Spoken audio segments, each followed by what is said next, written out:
Happy Thanksgiving, ladies and gentlemen of the Great White North, for all Canadians and subsequent peoples that celebrated on this day. Welcome. What's going on? It's Griever, your host with the most, bringing you guys the next piece of One Piece. One Piece, chapter 1028, with a great cover spread, a beautiful, like, double-page color. We got Jinbei being Mario, we got Zoro being Link, we got Nami and Usopp Gaming.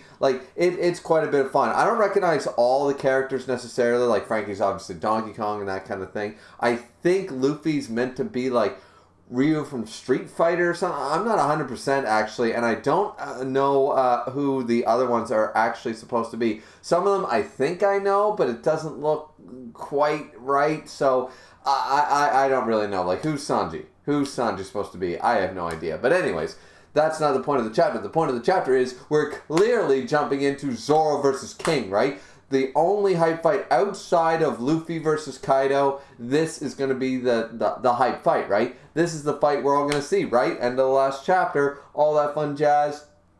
It's all good. Yeah, no.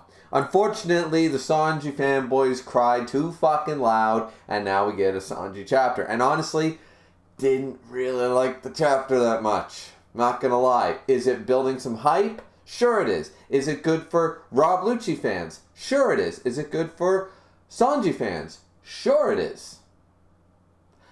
I don't really give much of a fuck about Rob Lucci. He was good back in Enies Lobby Water 7, don't get me wrong, my two favorite arcs, but, like, every time Rob Lucci show up, the fan base goes crazy, and I'm just sitting here like, okay, it's Rob Lucci. Luffy beat him back pre-time skip. I don't care. And, yeah, does he have a cool design? Yeah. Is he a murderous son of a bitch? Yeah. But it's like, okay, he made an appearance. Yay.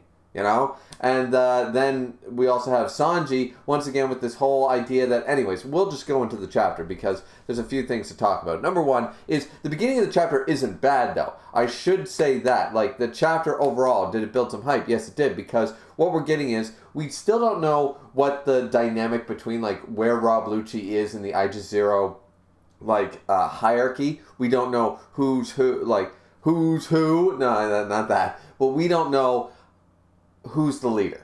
You know, like, who's in charge of this? Like, is the dude at Wano? Is it one of the guys at Wano? Is Rob Lucci technically the commander-in-chief of the CP0? Like, we don't know. We actually don't know the hierarchy as far as I'm aware. So, like, it's weird the way that Rob Lucci is talking sort of smack to this guy, because I assume this dude has been a part of Aegis Zero longer, but maybe he hasn't. Maybe they joined around the same time. I don't know. Either way, they're talking about the dragons, and they're talking about all the stuff. They're also talking about the fact that, and this is very reminiscent of Japanese actual history. Oda has shaped this extremely well, like going from the Bakumatsu period to the Meiji era, like sort of open the gates of Wano. That was the big thing, like opening the closed gates of Japan. There's a lot of things, the black ships, America, the westernization, the death of the samurai. Like, there was a lot of things, the Meiji Restoration. If you want more information on that, with mostly accurate information as a manga format, if you're not that interested in history but you love anime,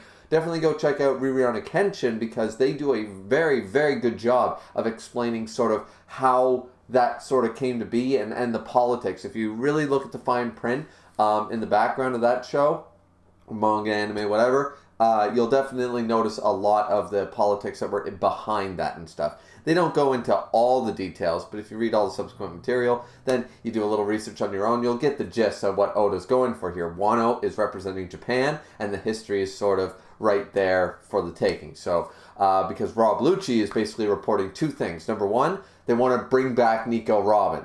So, either that's from, like, the world government, of course, the Gorosei or whoever, they still want the Tenryubito, whatever. They still want Nico Robin, of course. Of course, Nico Robin is a danger. But for 2 years, they didn't seem to really give much of a shit. It's sort of interesting that, like, all of a sudden now it's vital. In the middle of 2 Yonko, and there's only a handful of CP0. No offense, but I don't think any of them are top tier. None of them can fight a Yonko. None of them can fight an Admiral. None of them can fight Luffy, Zoro, Jinbei, any of them. Yamato, none of them. So why the hell is this in order? Bring back Nico Robin. Like, good fucking luck. I don't care how tired Luffy and Zoro are at the end of this arc. Somebody will kick their ass. I'm sorry. There's just not enough power. Like, they have all the samurai. They have Hirogoro, the flowers, you know. Chopper can go back into Monster Point by this point. You gotta understand that, yeah, Luffy and Zoro might be out, and Sanji, sure. They might be out of it. But Nico Robin can take care of herself. You got Brook, who, for the most part, Brook is in full form, and he's no slouch. People sort of discount Brook. Brook's in full form. Hirogoro the Flowers. Chopper Monster Point style. Like, I don't really think these CP0 guys can get away with capturing Nico Robin and getting away. I'm sorry. I just don't see it happening. And also, I don't think Oda would repeat that, because that'd be sort of like, oh, we had the Damsel in Distress arc once. It worked extremely well for one of the best arcs of One Piece, but they're not going to do it a second time. There's not going to be the Rescue Robin 2.0, right?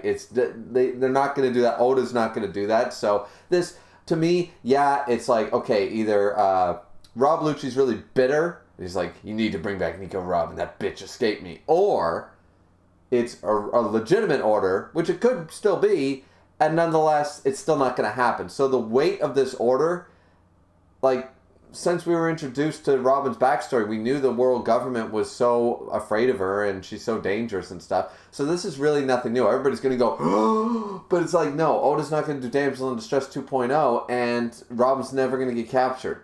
Because then that next arc is going to be really, that's just going to delay, and if all the editors are correct and stuff, and don't believe the editors, guys, One Piece was only supposed to be 5 years long, so, but apparently there's less than 5 years left. There's no way we have time to do Elbaf, do the final saga, Shanks, Blackbeard, Im-sama, all the shit, the One Piece, all that, plus have time for a 50-60 arc of Go Rescue Robin.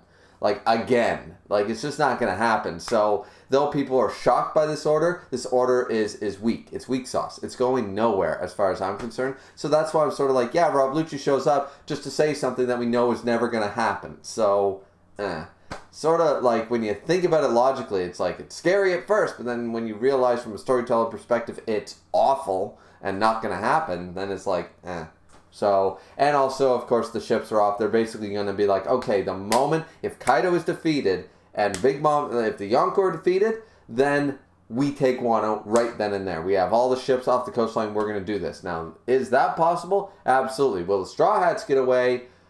Maybe. But I still don't think, I think something else is going to happen here. Maybe one of the, either Blackbeard shows up. A lot of people have been saying that Blackbeard's going to show up at the last minute. Blackbeard might show up. Maybe we'll have Shanks show up again. It's been a few years since Shanks showed up just to go, ching, I'm going to end this war. I mean, it's War 2.0. Why not end this war the same way? So Shanks could show up. Blackbeard could show up. One of the warlords could show up. Mihawk, Boa Hancock, anybody. The Grand Fleet, the Pirate Grand Fleet could show up with Boa Hancock there or something like that. Who knows exactly what's going to happen at that junction, but yeah. Realistically, even though this seems all scary and terrifying and stuff at the time, it's just seems unrealistic unless One Piece is going to go for another 10 plus years. I don't see this actually manifesting into anything important. Momonosuke is going to become the Shogun. They are going to drive out Kaido and Big Mom, whether they're dead or not. They're going to drive them out, and Wano is going to be its own sovereign nation once again. World government ships, the fleet's going to be destroyed. Like, it's what's going to happen. I just don't see anything but a happy ending for Wano. So, I don't know. But what do you guys think? Let me know down in the comment section down below, because that's the main gist of the chapter I want to talk about, because the other part, not so interesting. Momonosuke is still trying, and Momonosuke is still trying to produce flame clouds. It's not working out so well, but he's still trying his best. Yamato is also trying her best. We see her, this is one interesting part, we see her full zone form, and it looks pretty cool. She gets this like wolf-like, Okami look and stuff, and it looks really cool. And she's going off to try to get rid of as many of the massive armory, the explosions and stuff. She's going to try to do something about it, just in case the worst happens, minimize the damage, right? Then we jump into the part of the chapter that a lot of Sanji fans will probably like, and I don't like. And this is not because I don't like Sanji. I do like Sanji. I hate Sanji in this arc. As you guys have already known from my reviews, all 10 of you that actually watch these ones, I really hate the Sanji Black Maria thing. Big X for me. Big L, big boom, boom, boom for Sanji. It makes sense for his character, also doesn't make sense for his character. You guys want to know about that? Go back and check those reviews. But here, we have the same problem once again. Queen even says, put on your Germa battle suit. And Sanji's like, yeah, he's like, once again, the woman thing, people can try to defend. Stop trying to defend this. Stop it. He's already used the raid suit multiple times. Why isn't he using it here? Like, you could argue. You could make the argument about the woman thing. Okay? I think it's a shitty argument, and Sanji should be held accountable for that. They made it a Robin character moment, but realistically, it's a shitty Sanji moment. Here, he's already slapped a woman 3 times, if you want to use it this way. He's already hit a woman. So his pride is meaningless, because he's already used the raid suit. I'm using that as the analogy here, guys. He didn't actually hit anybody. But I'm saying he's already slapped a woman. He's already used the raid suit. So what's his pride doing? He's up against a commander of Kaido. Put on your stupid suit, you fucking moron. And he's still, oh, my body still feels weird. I don't get it. Like, who cares right now? Put on the suit and beat Queen. What matters more? This dude is so high on his hog, can't hit a woman, let all my crewmates die. Don't want to use my raid suit. My body feels funny. Let all my crewmates die. Like, what is wrong with this guy? Like, this cat is fucking stupid. And why are people praising this?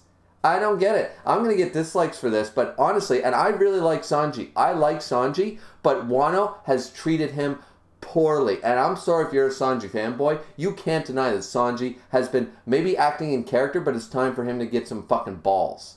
Like, he's acting out of sheer arrogance, cockiness, pride, like to the sin level. He's being sinful. He's being slothful when it suits him. He's being lustful when it suits him. He's being prideful when it suits him. And he's being greedy. He is the embodiment of all that's bad about the 7 deadly sins. He's literally encompassing the problem with being part of the 7 deadly sins. Like, he's like 3 of them right now. And everybody's defending it. And I'm like, no, sorry. I don't get it. I don't get it. That'd be like Luffy going, no, I want to beat Kaido where I have Gear 4th and Conqueror's Hockey and stuff, but no, I want to beat Kaido with Gear 2nd. That's what I decided. No, Luffy. No, you don't do that, right? That is what Sanji, the equivalent of what Sanji is doing right now, is Luffy choosing not to use Gear 4th against Kaido due to pure stubbornness. Or Zoro choosing not to use 3-sword style out of stubbornness. I'm not going to use my strongest and my best moves and the best of my ability because I'm a stubborn dick. That is what Sanji is doing right now. And this is why I don't like this chapter. Because not only do we have Sanji with that whole Black Maria bullshit, which is 0 possibility to defend, now we have this, which has even less defense because he's used the raid suit. He's used it and still refuses to use it. And even Queen keeps saying, put it on, you idiot. Because otherwise, you're going to be screwed. Now, yes, does Queen do this crazy thing that, like, and we're not even going to get into this because this is fucking stupid. I don't care how modified Queen's body is. This is so dumb. This is really dumb. Like, Frankie's body, cyborg, blah, blah, blah. I don't like. I don't know about you guys. This whole, like, snake shooter, the tail is all part of one body and the body's just legs and stuff. I don't know. I know it's One Piece, but honestly, I don't really like. I like Queen being the funky sort of idea, but honestly, didn't really like Jack. Don't really like Queen that much, and this is just making me dislike because this is so stupid. It's just sort of dumb. The Brachiosaurus is actually a snake the whole time. Ugh. No, it's sort of dumb. It's sort of like Sasuke spinning around with the Triceratops fin. It's like a helicopter blade. It's like, I know this is One Piece, but it's so fucking dumb. And yeah, so as you guys can tell, I did not really like this chapter. That's why the review's a little late.